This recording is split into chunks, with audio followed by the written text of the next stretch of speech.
Hey, Kevin. We got other questions. Just kind of, what are your thoughts about, especially the way you guys finished? Yeah, we had to make some plays. You're up 8 with the ball. You got it in your best player's hands, and you turn it over and give up a 3. That's not ideal. Then we handle the pressure and we get it to our point guard. And we miss a front end. And we let them go 94 feet in about 3-4 seconds. Now all of a sudden, Butter's really been struggling. I took him out of the lineup tonight because I'm just trying to change his mojo a little bit. He's really, really been struggling shooting the ball. He's had moments, but throughout the course of the year, it's been problematic for him. So I just want to change his mojo a little bit. I thought AJ gave us great lift initially. And then I thought Butter really sealed down the stretch. He hit the 2 big threes. He got the dunk at the end, and he made 2 big free throws. So he scores 10 of our last. Chris had the layup. Chris never really got into a rhythm because of the early fouls. We had no answer for big Jamel Reynolds.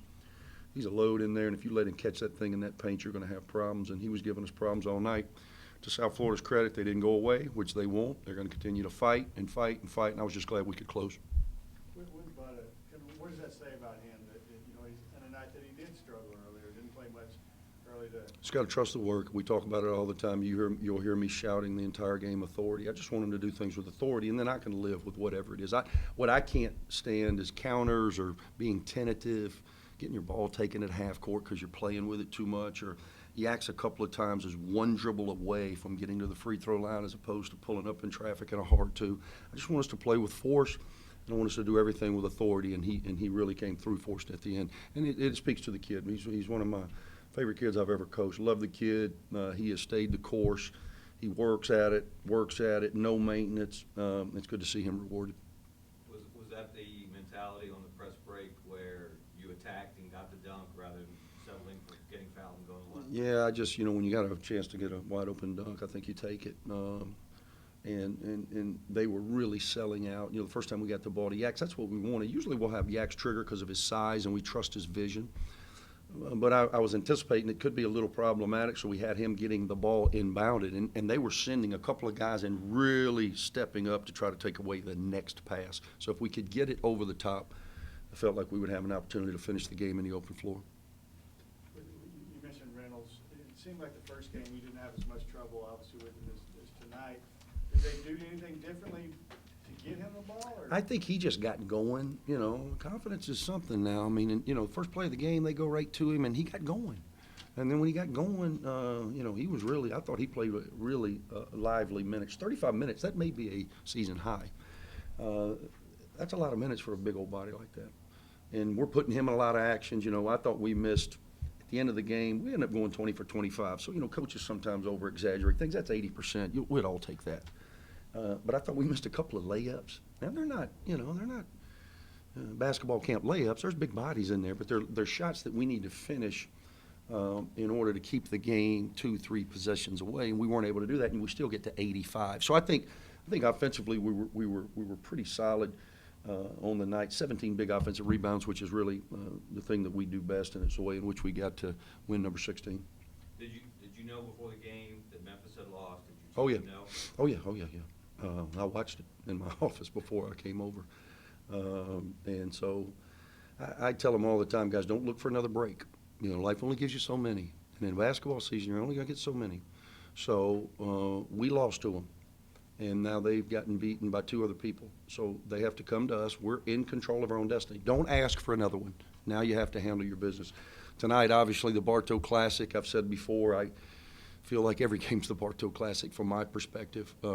And it's great to be able to honor the legacy of Gene Bartow, not only the head coach of UAB in its glory days, but also the founding father of UAB athletics. None of this would be here without not only his fight on the court, but his fight off the court, which has allowed UAB to grow into a really thriving university. He would be proud to see how it's grown in so many different areas. So I don't think we've lost. I can't remember the first year of COVID. I'm sure we did it. I can't remember the game, but I don't think we've lost in the Bartow Classic. Last year it was the Memphis game, and that had a lot of special connotations. But I'm proud that we could represent the Bartow legacy. Coach, kind of back to Jabari McGee. When he has games where he's 0 points to tonight when he has 20 points, kind of what's your message to keep Jabari positive? It's just, again, it's just confidence, and it's just playing assertive and aggressive. I thought he was really, really aggressive. We were trying to – they had Jaden Reed on him.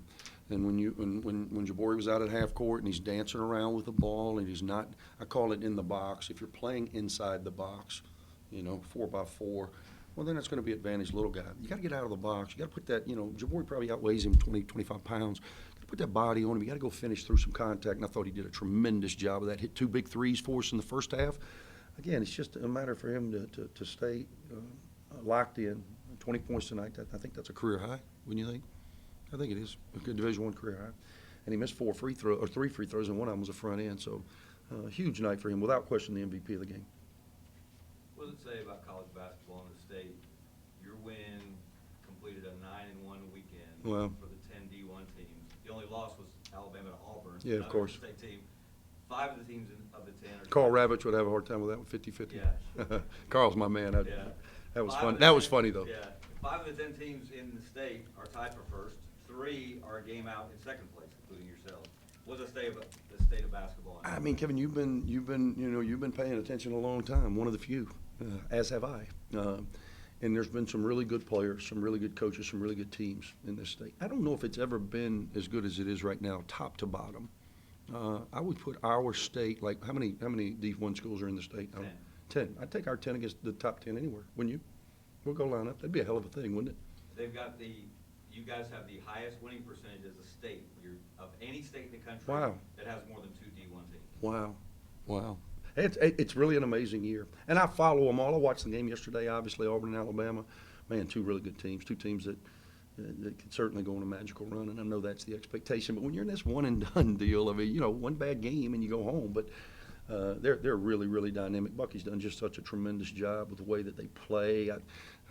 Impressed with him. Ray Harper and I go back 100 years, man. And that guy, he's like a Duracell. He's stronger than Duracell now. He just keeps going. He keeps going. And you look up, and there he is. It's been a banner year for the state. Hopefully it'll continue. We're just trying to do our part. Thank you. You guys, what's it feel like to get a close win and get a win in this thing? It feel good, especially coming off the loss we took to ECU. It's feel good to get our rhythm back and get back on track to where we need to get at. For you, when you come off a game where you struggled a little bit last game, didn't score, and how did you approach today? And did you approach it any different? I just had to be mature about it. I honestly didn't approach it different. I just was mad about it, honestly. Like, I actually took it personal because that was probably the first times in my life that I had a game like that, and I didn't know how to react.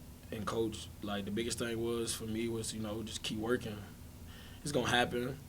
And I did what he said. Like, I kept working. We had 4 days. I went hard as I could those 4 days and kind of came into this game with a chip on my shoulder. Did you need something, like first half you scored 14, did you need something good to happen early, do you think, to sort of get going after a night like that? Nah. Like I said, I took it personal, so it's kind of like really been on my mind since the plane, the flight from ECU, and, just hearing the feedback from the family back at home, all the disappointments, I just felt like I owed it to my team, because as a point guard, you really can't have a game like that and expect to win on the road. And I didn't verbally say it, but I kind of felt like I was a big reason of that. So that's how I approached this game, like not trying to let that happen ever again. What did it do to the team's mindset knowing that Memphis had lost before you played them? Everybody hates to say, everybody hates to use the word help, but it helped, to know that we tricked off early on in the year of games we weren't supposed to, and to be able to, get back in the position that we was always in to begin with. Coach just want us to know, like, you really can't take it for granted twice. It never happens twice. So I hope that's the mindset from here on out, knowing, like, the next game, Rice, is probably going to be the biggest of the year because it's the next one. So as long as we keep that mindset from here to Wednesday, then we should be fine. Jabari, 3 home games remain. How important is a packed Bartow Arena? It's very important, especially with the 3 home games we got. And I love Bartow, you know. They get loud, you know, even when there's not a lot of people there, they'll be loud. So I'm anticipated to see how the last 3 home games will be compared to the ones I saw from last year. For you guys, when Bud of the night, you know, has a game where he struggles for Mhm. most of the night, and then doesn't do much most of the night, and then it comes to the last 5 minutes, hits 2 big threes, gets a dunk.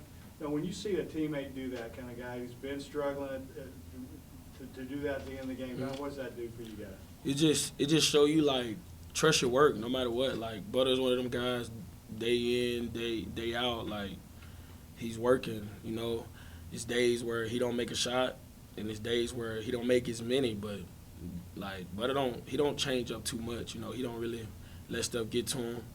You know, he been one of UAB's biggest shot makers when the clutch time. And tonight we needed him to hit a big shot, and he did. Like, that's just what Butter do. You know, like, he's one of those guys. He's not gonna do too much, or he's not gonna do too less. Like, he's gonna do what Butter does every night, and that kind of good for our team, especially because we need him to be a big shot maker further down the season. Anything else for your boy? Thank y'all. Thank you.